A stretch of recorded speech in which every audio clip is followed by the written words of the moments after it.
আপনি হিজরত করে মদিনায় আসলেন, ভালো করে একটু খাওয়াইতেও পারলাম না, আপনাকে দেখতেও পারলাম না, কেন গো আপনি কি আমার উপর রাগ করেছেন? জাফর বিন আবি তালেব বলেন, না, তোমার উপর রাগ করি নাই গো। আল্লাহ রাসূল আমাদেরকে যুদ্ধের ময়দানের জন্য মনোনীত করেছেন। এতদিন যত যুদ্ধে গিয়েছি সেনাপতি ছিল একজন, আজকের যুদ্ধে হলো সেনাপতি 3 জন, তার মানে আমি হলাম 2 নম্বরে। আমার আগে যে, আমার পরে একজন, আমি হলাম মাঝখানে, তার মানে আমার আগে যে সেও শহীদ হয়ে যাবে, আমিও শহীদ হয়ে যাব, আমার পরে যে সেও শহীদ হয়ে যাবে। আল্লাহ। এই কথা শোনার পরে জাফর বিন আবি তালেবের স্ত্রী গলা কাটা মুরগির মতো ছটফট করে আর কান্না করতেছে। জাফর বিন আবি তালেব বলে, কান্না করো না, কান্না করো না, কান্না করো না, এ তো আমার সৌভাগ্য, আল্লাহর জমিনে আল্লাহর দ্বীন কায়েমের জন্য আমি শহীদ হয়ে যাব। জাফর বিন আবি তালেবের স্ত্রী বলে, স্বামী গো, ঘরে আসেন, খাবার খান। জাফর বিন আবি তালেব বলে, শোনো, খাওয়ার মতো সময় আমার হাতে নাই, আমি আমার নাকের মধ্যে জান্নাতের খুশবুর ঘেরান পাইতেছি। এই কথা বলে জাফর বিন আবি তালেব যুদ্ধের ময়দানের দিকে রওনা হয়ে গেলেন। যাওয়ার সময় ছোট 2টা বাচ্চা 2 হাত ধরে বলে, আব্বু, আমাদেরকে খেলতে নিয়ে যাবেন না? আপনি কতদিন মদিনার বাহিরে ছিলেন, কত সন্তানের বাবারা খেলতে নিয়ে যায়, বাজারে নিয়ে যায়, কত খেলনা কিনে দেয়, আপনি কি আমাদেরকে খেলনা কিনে দিবেন না? জাফর বিন আবি তালেব 2 সন্তানের হাত ধরে তার মায়ের হাতে ওসিয়ত করে দিয়া বলে, এই স্ত্রী, শোনো, আমি তোমাকে ওসিয়ত করে গেলাম, আমি যে পথে যাচ্ছি আমার সন্তানদেরকেও সে পথে পরিচালিত করবি। এই কথা বলে নাই ডাক্তার বানায়, ইঞ্জিনিয়ার বানায়, ব্যবসায়ী বানায়, নেতা বানায়, এই কথা বলে নাই। বলছে, আমি যে পথে যাচ্ছি আমার সন্তানদেরকেও সে পথে পরিচালিত করবে। আল্লাহু আকবার। এরাই হলো আমাদের অনুপ্রেরণা, ঠিক কিনা বলো? ও মুসলমান, জাফর বিন আবি তালেবের স্ত্রী বলে, প্রাণের স্বামী গো, একবারের জন্য একটা কথা শুনা যান। জাফর বিন আবি তালেব বলে, স্ত্রী, বাধা দিও না, আর কথা বলার সময় নাই, জান্নাতের খুশবুর ঘ্রাণ আমার নাকের মধ্যে আসতেছে। শোনো গো, তুমি হতাশ হইও না, বিচলিত হইও না, তোমার সাথে এই দেখাই আমার শেষ দেখা নয়, আমি তোমার জন্য জান্নাতের সিঁড়িতে অপেক্ষা করব। কোথায় মুসলমান? আরো জোরে বলো, কোথায়? জাফর বিন আবি তালেব বলে, ও প্রিয়তমা স্ত্রী, তোমার জন্য আমি জান্নাতের সিঁড়িতে অপেক্ষা করব। আল্লাহু আকবার। এই কথা বলে জাফর বিন আবি তালেব যুদ্ধের ময়দানে রওনা হয়ে গেল। 3 নম্বরে আল্লাহ রাসূল বললেন, আব্দুল্লাহ বিন রাওয়াহা, যাও যাও, তুমি তোমার স্ত্রীর থেকে বিদায় নিয়ে চলে আসো, বিদায় নিয়ে আসো। কিন্তু আব্দুল্লাহ বিন রাওয়াহা রাসূলের এমন একজন সাহাবী, যে কিনা আজকে মাত্র বিবাহ করে স্ত্রীকে বাড়িতে এনেছেন, আজকে বিবাহ করেছেন, আজকে স্ত্রীকে বাসর ঘরে রেখে আল্লাহ রাসূল ডাক দিয়েছেন, রাসূলের ডাকে সাড়া দিয়ে চলে গিয়েছেন।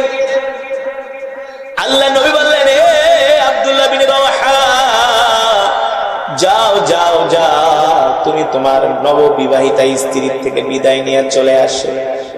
স্ত্রী বাসর ঘরে ফুল সজ্জায় স্বামীর জন্য অপেক্ষা করছে। আব্দুল্লাহ বিন রাওয়াহা ঘরের দরজায় যায় বলে, ইফতাহিল বাব, দরজা খোলো, দরজা খোলো, দরজা খোলো। এবার ঘরের দরজা খুলে দেয়া হলো। স্ত্রী বলে, প্রাণের স্বামী গো, ঘরে আসে। আব্দুল্লাহ বিন রাওয়াহা বলে, আমার ঘরে আসার সময় নাই। কেন গো, কেন গো, প্রাণের স্বামী ঘরে আসবেন না? আমি তো আপনার জন্য অপেক্ষা করতেছি। আব্দুল্লাহ বিন রাওয়াহা বলে, শোনো, আল্লাহর নবী এতদিন আমাদেরকে যত যুদ্ধে পাঠিয়েছেন, প্রত্যেকটা যুদ্ধে সেনাপতি ছিল একজন।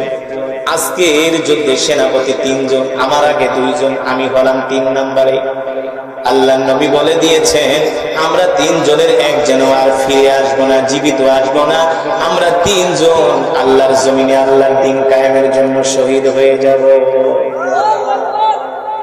নববিবাহিতা স্ত্রী বলতেছেন, ও প্রাণের স্বামী, আমাকে বলা হয় হুরে মদিনা, মদিনার সবচেয়ে সুন্দরী নারী আমি। আসেন কয়েকজনের মধ্যে সুন্দরী একবারের জন্য চেহারা দেখা যান। আব্দুল্লাহ বিন রাওয়াহা বলেন, ও প্রিয়তমা স্ত্রী শোনো, আমি চাই না এই মুহূর্তে দুনিয়ার কারো প্রতি আমার ভালোবাসা জাগো। আমার নাকের মধ্যে জান্নাতের খুশবুর ঘ্রাণ পাইতেছি। আল্লাহু আকবার, জোরে বলি আল্লাহু আকবার। বাধা দিও না, বাধা দিও না। আব্দুল্লাহ বিন রাওয়াহার স্ত্রী বলে, একবারের জন্য আয়েশা একটু দেখা করে যা। আব্দুল্লাহ বিন রাওয়াহা বলে, না গো না, আমি এখন ঘরে ঢুকবো না। ঢুকলে তোমার প্রতি আমার ভালোবাসা জাগবে, তোমার প্রতি আমার প্রেম নিবেদনের ভালোবাসা জাগবে। আমি চাই না দুনিয়ার জমিনে কারো প্রতি এখন আমার ভালোবাসা জাগো। এই কথা বলে আব্দুল্লাহ বিন রাওয়াহা স্ত্রীর থেকে বিদায় নিয়ে যুদ্ধের ময়দানের দিকে রওনা শুরু করলেন। ঘর থেকে স্ত্রী তাকায় তাকায় কান্না করতেছেন, নববিবাহিতা স্ত্রী। আল্লাহর জমিনে আল্লাহর দিন কায়েমের জন্য নিজের স্ত্রীকে বিধবা করতে দ্বিধাবোধ করে না। কেমন ছিলেন রাসূলের সাহাবীরা? আব্দুল্লাহ বিন রাওয়াহা তার প্রিয়তমার চোখের দিকে তাকায় দেখতেছেন, নজর ধারায় পানি পড়তেছে চোখ দিয়ে। আব্দুল্লাহ বিন রাওয়াহা বলে, ও প্রিয়তমা স্ত্রী শোনো, তোমার সাথে এই দেখায় আমার শেষ দেখা না। আমি তোমার জন্য জান্নাতের সিঁড়িতে অপেক্ষা করব। আরে আল্লাহু আকবার। এই কথা বলে আব্দুল্লাহ বিন রাওয়াহা রওনা হয়ে গেলেন। আল্লাহ রাসূল 3000 সাহাবীকে সানাওয়াতুল ওয়াদা পর্যন্ত পৌঁছায়া দিলেন, আগায়া দিলেন যুদ্ধের ময়দানে। মদিনা থেকে প্রায় 1500 কিলোমিটারে যায় মুতার প্রান্তরে মুসলমান সাহাবীরা 3000 মুজাহিদ তারা তাদের যুদ্ধের তাবু গাড়লেন। গোয়েন্দা পাঠানো হয়েছে, আসলে যে দেখো রোমানদের সৈন্য সংখ্যা কত। এতদিন সাহাবীরা জানেন রোমানদের সৈন্য সংখ্যা হলো 2 লাখ। কয় লাখ? কিন্তু এই দিকে আবার আরব মুনাফিক কাফেররা রোমানদেরকে আরো 1 লক্ষ সৈন্য দিয়া, রিজার্ভ সৈন্য দিয়া সাহায্য করছে। তার মানে মুসলমানের সৈন্য সংখ্যা 3000 আর কাফেরদের সৈন্য সংখ্যা কয় লাখ? 3000 মানুষের সাথে, মুজাহিদের সাথে 3 লক্ষ কাফের। কল্পনা করা যায়? যুদ্ধ করা লাগে। রোমানরাও গোয়েন্দা পাঠালো, যে দেখো মুসলমানের সৈন্য সংখ্যা কত। আয়েশা দেখা হলো মুসলমানের সৈন্য সংখ্যা হলো 3000। রোমান সেনাপতি বলে, শোনো, নাস্তা খায়ও না, নাস্তা খাওয়ার দরকার নাই। আধা ঘন্টা যুদ্ধ করে আমরা বিজয় অর্জন করে নাস্তা খাবো। আল্লাহ কয়, আয় আয়। কাম মিন ফিয়াতিন কলিলাতিন গালাবাত ফিয়াতান কাসীরাতান বিইذনিল্লাহ আল্লাহু মা'আস সাবিরিন। আল্লাহ রাব্বুল আলামিন বলেন, যুদ্ধের ময়দানে আমি আল্লাহ চাইলে অল্প সৈন্য সংখ্যক সৈন্যের মাধ্যমে আমি আল্লাহ বিজয় দান করি। ঠিক কিনা বলো? যদি তারা কি হয়, আরে জোরে বলুন, কি হয়? যদি তারা ধৈর্যশীল হয়। আল্লাহু আকবার। করতে করতে করতে এক পর্যায়ে যায়েদ বিন হারেসা শহীদ হয়ে যায়। এবার পতাকা তুলে নেয় জাফর বিন আবি তালেব রাদিয়াল্লাহু তাআলা আনহু। আল্লাহু আকবার। জাফর বিন আবি তালেব রাদিয়াল্লাহু তাআলা আনহু কালেমার পতাকা নিয়ে রোমানদের সাথে লড়াই শুরু করে দিলেন। এমন লড়াই, অসম লড়াই, অসম লড়াই, কাফেরদের বিরুদ্ধে লড়াই শুরু হয়ে গেল। এমন লড়াই, কাফেররা মনে করেছিল আধা ঘন্টায় যুদ্ধ শুরু করবে, এখন দেখে ওদের সৈন্য সব জাহান্নামে চলে যাচ্ছে, মুসলমানের হাতে ধরাশায়ী হইতেছে। আল্লাহু আকবার। এক পর্যায়ে যুদ্ধ করতে করতে কাফেরদেরকে যখন চতুর্দিক থেকে মুসলমান সেনাপতি জাফর বিন আবি তালেব এমন ভাবে তাদের দিকে তরবারি ছড়ে, এক আঘাতে একটা কাফের জাহান্নামে চলে যায়। সামনে যে আসে কেউ দাঁড়াতে পারে না, টিকতে পারে না, কচু কাটা করতেছে। কি কাটা? কচু কাটা করতেছে। যে আসে সে জাফর বিন আবি তালেবের সাথে দাঁড়াতে পারে না। এই দৃশ্য দেখে রোমান সেনাপতির মাথা নষ্ট হয়ে গেল। কিরে, একই মুসলমান মানুষ নাকি কোনো ফেরেশতা? কার সাথে আমরা লড়াই করতেছি? আল্লাহু আকবার। এক পর্যায়ে কাফেররা হাজার হাজার সৈন্যবাহিনী জাফর বিন আবি তালেবকে চতুর্দিকে ঘিরে ধরলেন। কেউ আইসা তার ডান হাতে কোপ দেয়, কেউ আইসা বাম হাতে আঘাত করে। এভাবে আঘাত করতে করতে জাফর বিন আবি তালেবের ডান হাতে আঘাত করার পরে ডান হাত তার বাহু থেকে বিচ্ছিন্ন হয়ে যায়। জাফর বিন আবি তালেব দাঁত দিয়া কালেমার পতাকা চিবিয়ে ধরে কামড়ে ধরে বাম হাত দিয়ে তরবারি চালাতে থাকে। আরেকজন কাফির এসে জাফর বিন আবি তালেবের বাম হাত কেটে দেয়। এবার তার বাহুর সাথে ডান হাতও নাই বাম হাতও নাই, দাঁত দিয়া চিবিয়ে ধরে কালেমার পতাকা ধরে জাফর বিন আবি তালেব মুতার প্রান্তরে দাঁড়ায় থাকে। আরেকজন কাফের এসে তার ডান পা কেটে দেয়, আরেকজন কাফের এসে তার বাম পা কেটে দেয়। এবার জাফর বিন আবি তালেবের ডান হাতও নাই, ডান পাও নাই, বাম হাতও নাই, বাম পাও নাই, তার দেহ থেকে 4টা অঙ্গ বিচ্ছিন্ন করে দেওয়া হয়েছে। জাফর বিন আবি তালেব কালেমার পতাকা জমিনে পড়তে দেয় নাই, দাঁত দিয়া কামড় দিয়ে ধরে কালেমার পতাকাকে উঁচিয়ে ধরে রেখেছে। এবার আব্দুল্লাহ বিন রওহা যখন কালেমার পতাকা ধরতে গেল, জাফর বিন আবি তালেব সব সৈন্যদেরকে ডাক দিয়া বলতেছে, শোনো শোনো, তোমরা আল্লাহর নবীকে বলে দিও কাফেররা যুদ্ধের ময়দানে আমার ডান হাত ডান পা, ডান পা বাম হাত বাম পা কেটেছে, তারপরও আমি কালেমার পতাকা জমিনে পড়তে দেই নাই, কালেমার পতাকাকে আমি অসম্মান করতে দেই না, কালেমার পতাকাকে আমি কি করতে দেই নাই।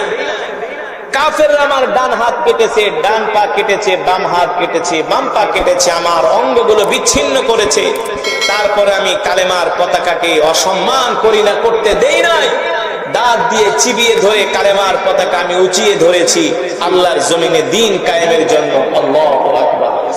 জাফর বিন আবি তালেব শহীদ হয়ে গেলেন। আল্লাহ রাসূলের কাছে জিবরাইল খবর দিলেন, ও আল্লাহর নবী, জাফর বিন আবি তালেব মুতার প্রান্তরে শহীদ হয়ে গেছে। এই খবর দেওয়ার জন্য আল্লাহ রাসূল জাফর বিন আবি তালেবের বাড়িতে গেলেন। জাফর বিন আবি তালেবের স্ত্রী আর তার সন্তানরা মনে করেছিল তার স্বামী যুদ্ধের ময়দান থেকে ফিরে আসবে, এই খবর নিয়ে আসছে।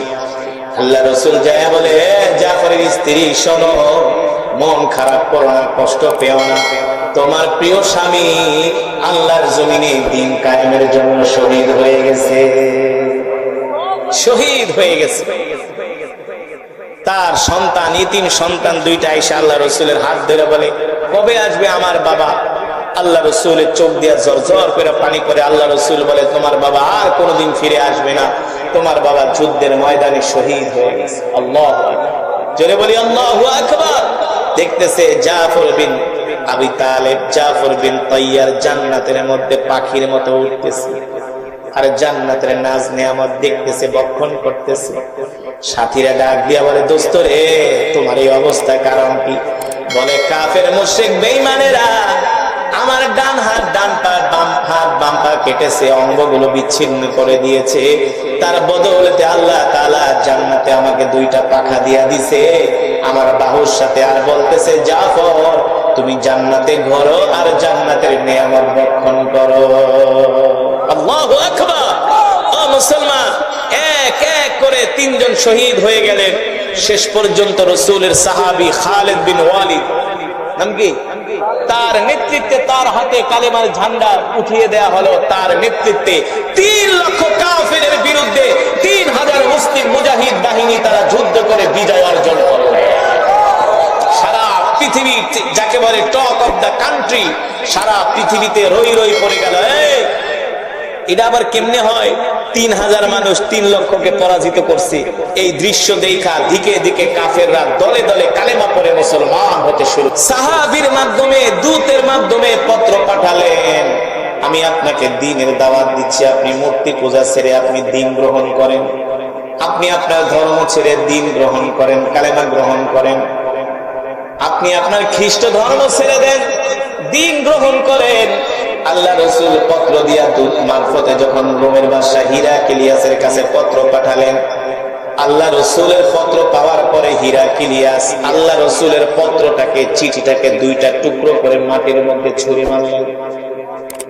আর আস্তে কান্না করে নাউজুবিল্লাহ, বাড়িতে যায় কইন, এখানে এসে কথা কইবেন না, বাড়িতে যায় বউয়ের সাথে ঝগড়া করেন।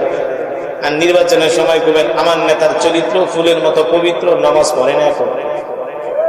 ঠিক না? হলো বয়ান যতক্ষণ চলবে ময়দান কাঁপবে। রাজি আছেন? যতক্ষণ বয়ান চলবে ময়দান ইনশাআল্লাহ। ও আল্লাহর পাগলেরা, আল্লাহ রসুল যখন রোমের বাদশার কাছে পত্র লিখলেন, আল্লাহ রসুলের পত্রটাকে রোমের বাদশা এমন ভাবে অপমান করলেন, দুটো টুকরো করে আল্লাহ রসুলের পত্রটা রোমের বাদশা মাটির মধ্যে ছুঁড়ে মারলেন। শুধু মাটির মধ্যেই ছুঁড়ে মারে নাই, আল্লাহ রসুলের পত্রের উপরে রোমের বাদশা পা দিয়া পাড়া দিলেন। কত বড় বেয়াদবি, ঠিক কিনা বলেন? যিনি হলেন রাহমাতুল লিল আলামিন, যার কথা আল্লাহ কোরআনুল কারীমের মধ্যে বলছেন, ওমা আরসালনাকা ইল্লা রাহমাতাল লিল আলামিন। ওগো নবী, আমি আল্লাহ আপনাকে সমগ্র বিশ্ববাসীর জন্য রহমত করে পাঠাইছি। নবী হলেন সমগ্র বিশ্ববাসীর জন্য রহমত, ঠিক কিনা বলুন? সেই নবীর পত্রের উপরে রোমের বাদশা পাড়া দেয়, সেই নবীর পত্রকে অপমান করে। শুধু অপমানই করে নাই, নবীর যিনি দূত ছিলেন সেই সাহাবীকে রোমের বাদশা নিজ হাতে তার সৈন্যবাহিনী দিয়ে হত্যা করলেন। তাকে হত্যা করে তার লাশটা মদিনায় পাঠায় দিলেন। আল্লাহ রসুলের সাহাবীর লাশটাকে হত্যা করে মদিনায় পাঠিয়ে দিলেন। এই দৃশ্য দেখে আল্লাহ রসুল সহ্য করতে পারলেন না। সাহাবীর লাশ দেখে আল্লাহ রসুল অঝর ধারায় কাঁদতে শুরু করলেন। আল্লাহ নবীর চোখের পানি পড়তে লাগলো সাহাবীর লাশ দেখে। আল্লাহ রসুল মনে মনে বলতেছেন, রোমের বাদশাহ, এ রোমের বাদশাহ, তুই আমার দাওয়াত গ্রহণ করস নাই, কোনো আফসোস নাই, কিন্তু আমার সাহাবীকে হত্যা করলি, এটা আমি মেনে নিতে পারবো না, ঠিক কিনা বলো? আল্লাহ রসুল সব সাহাবীদেরকে ডাকলেন, কিন্তু পৃথিবীর পরাশক্তি হলো রোম, পারস্য, ওদের উপরে কেউ কথা বলার সাহস নাই। আল্লাহ রসুল 3000 সৈন্য প্রস্তুত করলেন।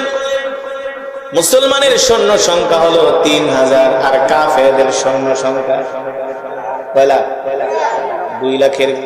2 লাখের কথা শুনে 2 লক্ষের কথা শুনে বলতে পারেন, হুজুরের আবার কেমন কথা?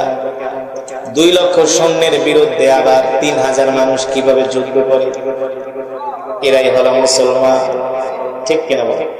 এরাই হলো আমাদের, এরাই হলো রসুলের সাহাবী, এরাই হলো আমাদের অনুপ্রেরণা, ঠিক কিনা বল? যাদেরকে দেখে আমরা অনুপ্রেরণা পাই।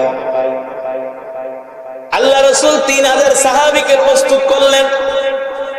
আল্লাহ রসুল বললেন, আইনা যায়েদ বিন হারেসা, এ যায়েদ বিন হারেসা কোথায়? যায়েদ বিন হারেসা বললেন, লাব্বাইক ওয়া সাদাইক ইয়া রাসূলুল্লাহ। যায়েদ বিন হারেসা দাঁড়ায় গেলেন। আল্লাহ নবী বললেন, যায়েদ, যুদ্ধের ময়দানে সর্বপ্রথম তুমি সেনাপতির দায়িত্ব পালন করবা। আল্লাহ রসুল দ্বিতীয় নম্বরে জাফর বিন আবি তালেবের নাম ঘোষণা করলেন। তার মানে কি, এতদিন যত যুদ্ধে গিয়েছে সব যুদ্ধে সেনাপতি ছিল একজন, আজকের যুদ্ধে আল্লাহ রসুল সিরিয়াল বাই সিরিয়াল সেনাপতির নাম ঘোষণা করতেছে। তার মানে কি, যাদের নাম ঘোষণা করবে তারা একজন আর ফিরে আসবে না। আল্লাহর জমিনে দ্বীন কায়েমের জন্য তারা শহীদ হয়ে যাবে, ঠিক কিনা? আল্লাহ রসুল বললেন, জাফর বিন আবি তালেব, আমার ভাই জাফর বিন আবি তালেব কোথায়? জাফর বিন আবি তালেব দাঁড়ায় গেলেন, লাব্বাইক ওয়া সাদাইক ইয়া রাসূলুল্লাহ। আল্লাহ রসুল বললেন, জাফর, শোনো, 2 নম্বরে তুমি সেনাপতির দায়িত্ব পালন করবে। আল্লাহ নবী 3 নম্বরে বললেন, আব্দুল্লাহ বিন রাওয়াহা, আমার সাহাবী আব্দুল্লাহ বিন রাওয়াহা কোথায়? আব্দুল্লাহ বিন রাওয়াহা দাঁড়ায় গেলেন। আল্লাহ নবী বললেন, আব্দুল্লাহ বিন রাওয়াহা, 3 নম্বরে তুমি সেনাপতির দায়িত্ব পালন করবা। আল্লাহু আকবার। তোমরা 3 জন যখন শহীদ হয়ে যাবে, 3 জনের পরে তোমাদের মধ্য থেকে একজন সেনাপতি নির্বাচন করে নিবে, রোমানদের বিরুদ্ধে লড়াই চালিয়ে যাবে।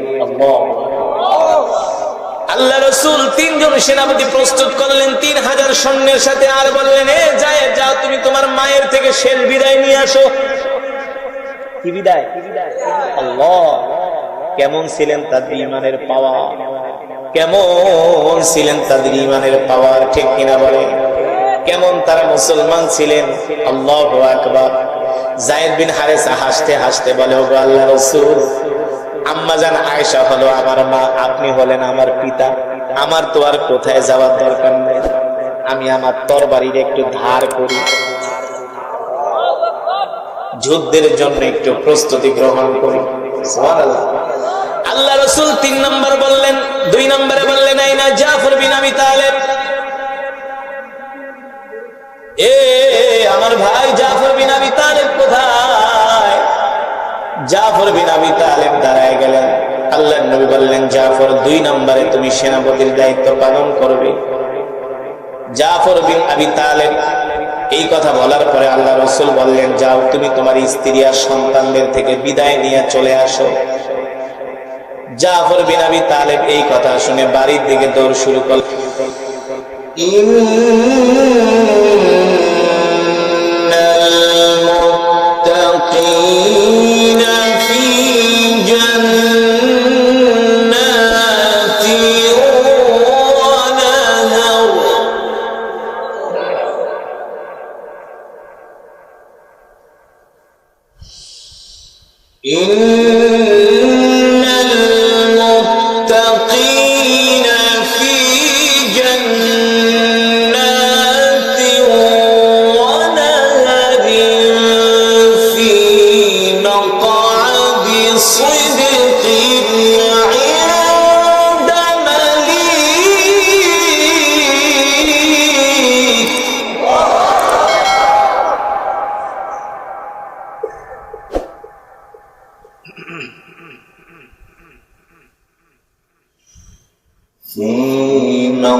تكذبان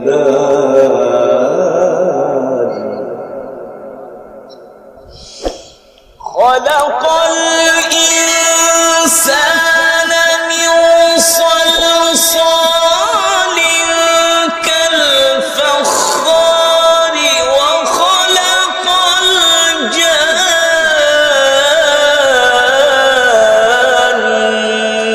من مارج من نار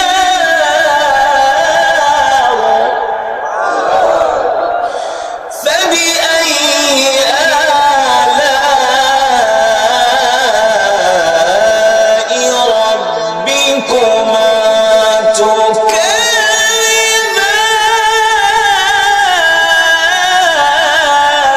تكذبان فبأي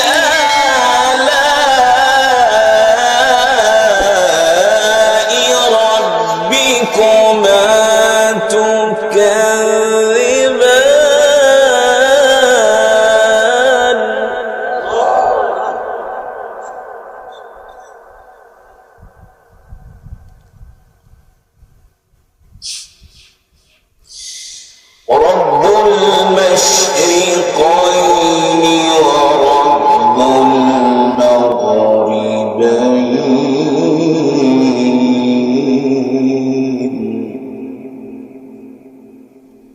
رب المشرقين ورب المغربين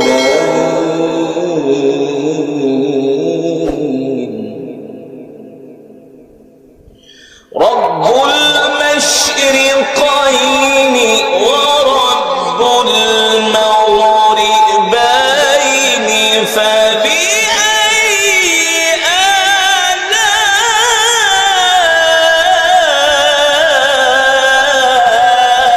آلاء ربكما تكذبان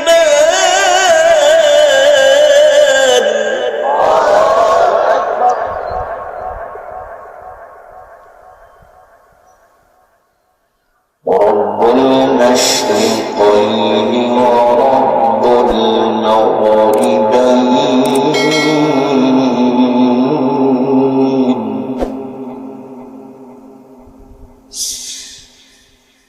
رب المشرقين ورب المغربين فبأي آلاء ربكما تكذبان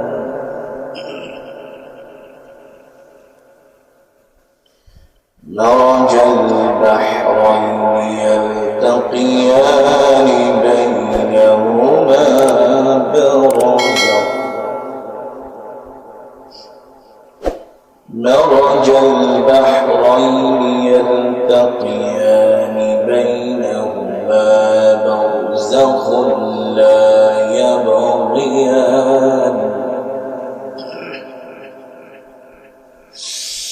مرج البحرين يلتقيان بينهما برزخ لا يبغيان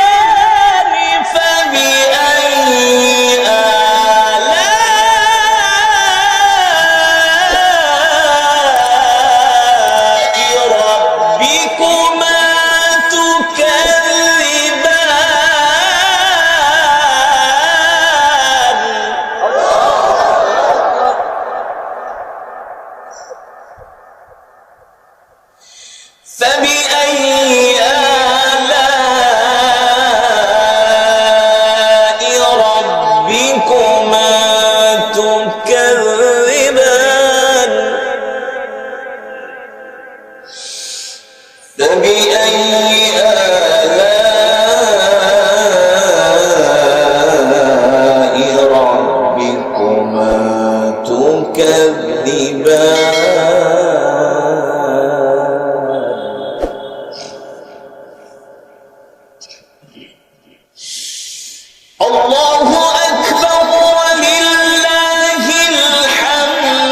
بسم الله الرحمن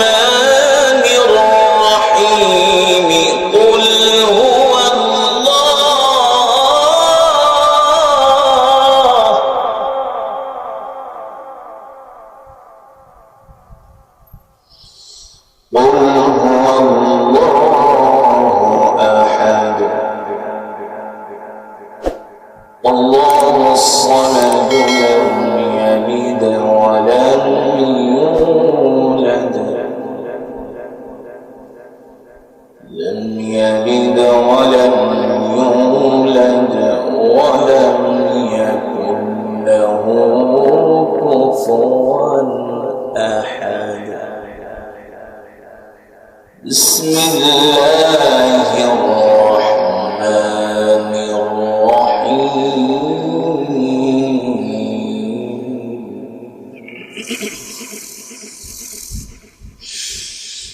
قل هو الله أحد الله الصمد لم يلد ولم يولد ولم يكن له كفوا أحد.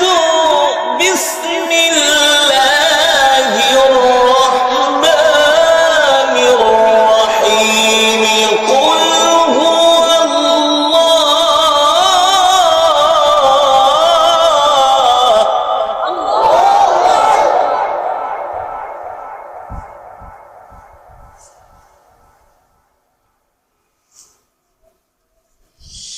بسم الله الرحمن الرحيم. قل